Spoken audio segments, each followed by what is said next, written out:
Hey guys, it's Prussia, and today I'm going to be playing the Stanley Parable within Gmod, and I won't have voice for the rest of the game, so enjoy anyway. Remember to subscribe, like, and comment, and I'll see you guys next time.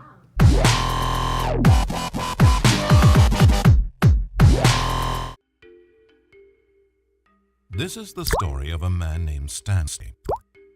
Stanley worked for a company in a big building where he was employee number 427. Employee number 427's job was simple. He sat at his desk in room 427 and he pushed buttons on a keyboard. Orders came to him through a monitor next to his desk, telling him what buttons to push, how long to push them, and in what order. This is what employee 427 did every day of every month of every year. And although others might have considered it soul-rending, Stanley relished every moment that the orders came in, as though he had been made exactly for this job. And Stanley was happy. And then one day something very peculiar happened. Something that would forever change Stanley. Something he would never quite forget. He had been at his desk for nearly an hour when he realized that not one single order had arrived on a monitor for him to follow. No one had showed up to give him instructions, call a meeting, or even say hi. Never in all his years at the company had this happened, this complete isolation. Something was very clearly wrong. Shocked, frozen solid, Stanley found himself unable to move for the longest time. But as he came to his wits and regained his senses, he got up from his desk and walked out into the hallway.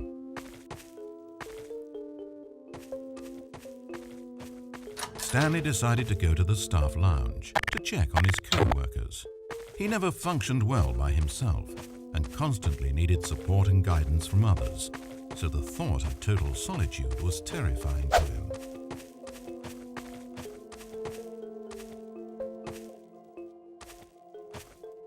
When Stanley came to a set of two open doors, he entered the door on his left.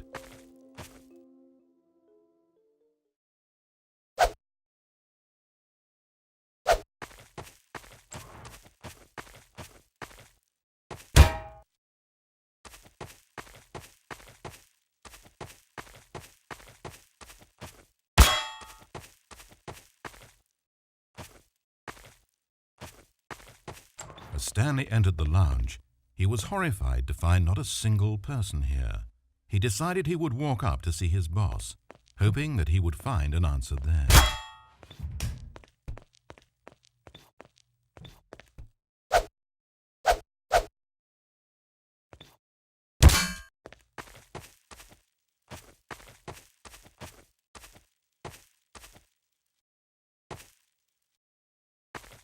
Coming to a staircase, Stanley walked upstairs to his boss's office.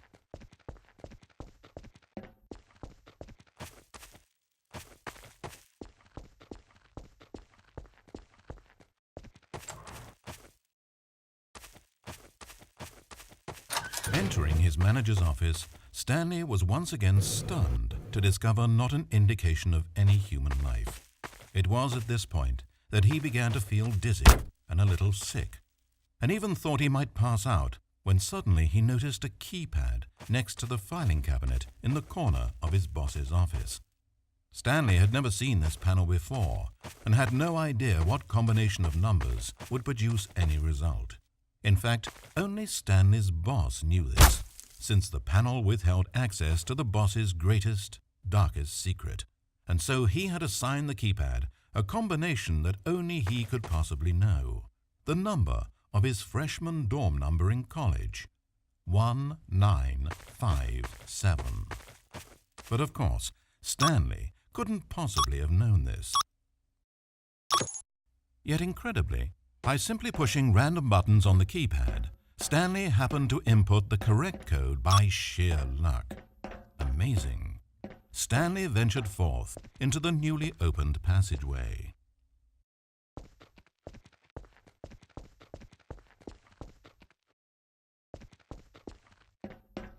As he drew deeper into the bowels of the building, Stanley had no idea where he was or what this place held.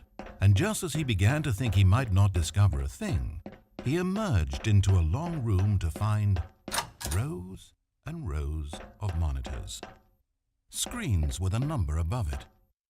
Stanley noticed, however, that these were not random numbers, but the number of employees who worked in the building, his co-workers.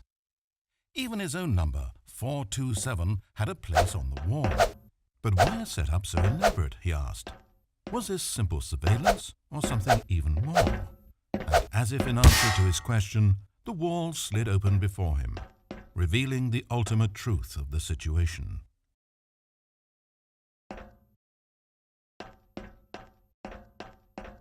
An enormous control panel Stanley discovered, but not one that controlled simple machinery.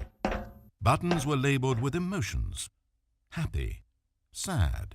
Levers and knobs controlled actions: walking, eating, doing work, or watching TV. Every input on this device monitored not the functions of a machine, but of a human being. And the reality began to sink in. Stanley, like so many other people, reduced to images on a monitor, had been under someone's control, always at the mercy of this machine. Could this have been the only reason employee number 427 was content with his boring job?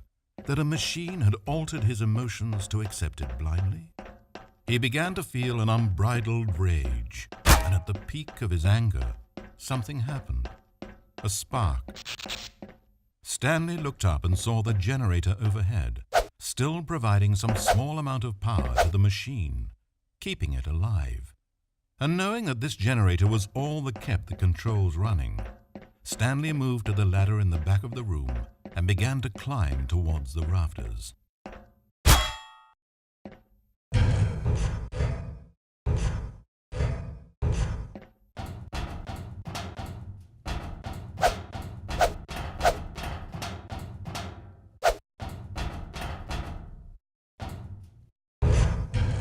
The higher Stanley climbed, the closer he felt to freedom, the further from enslavement.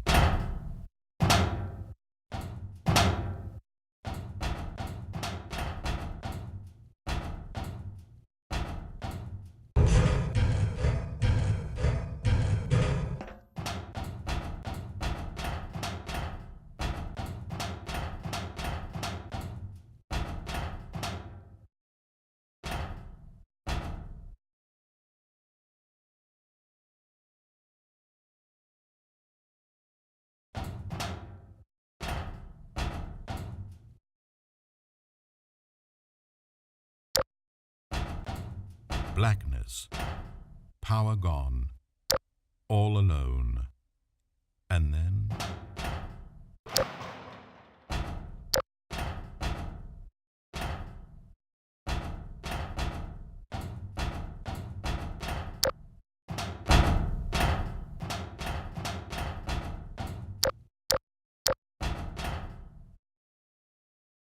As he stepped through the door into the fresh outside air, a feeling of liberation rushed through Stanley's body. He had seen power, he had seen enslavement, and he had destroyed it. The underling was in control now. He had found his leading role. Stanley never discovered why everyone had gone missing, nor how and when he had come under the machine's control. But it didn't upset him terribly, because he knew that this was how things were meant to happen. All he felt was a delight unlike any he had ever known before. Never again would he follow someone else's orders without question. Never again would anyone tell Stanley where to go, what to do, or how to feel. No more bosses, no more instructions on a screen. Stanley decides for himself now. And he stepped out into the world, and he felt the cool breeze upon his skin, and Stanley was happy.